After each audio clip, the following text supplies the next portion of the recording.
27-year-old Jose of Greeley called me on Friday from his parents' basement.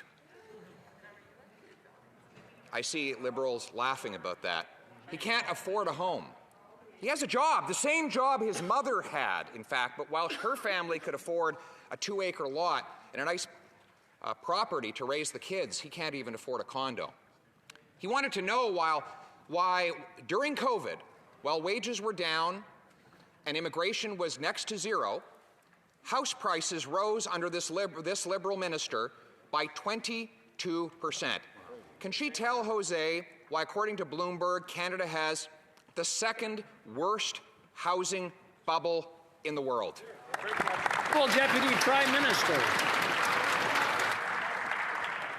Mr. Speaker, let me talk about some of the very specific ways our government is helping Canadians with the very real challenge of affordability. A single parent with 2 children will receive $13,600 from the Canada Child Benefit. The average family in Saskatchewan will get almost $1,000 from their carbon price rebate. Seniors received an extra $500 this summer. A student will save more than $3,000 through our plan to eliminate federal interest on student and apprentice loans. Well, member for Carleton.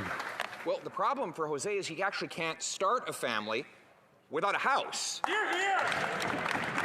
And he can't get a house because under this minister, housing prices are up 20%, led by increases in land prices. You can't blame land prices on supply chains because land doesn't have supply chains, Mr. Speaker.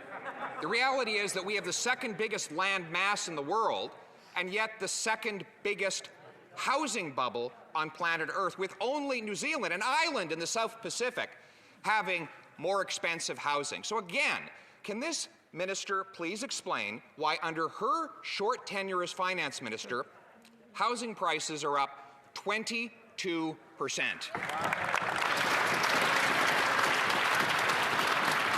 The Honourable Minister.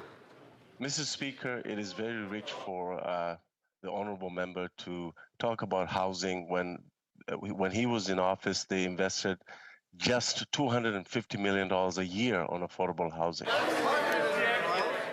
I'm going to interrupt the Honourable Minister. I'm having a hard time hearing him. I'm going to ask him to start right from the start again so I can hear the whole answer coming out. The Honourable Minister.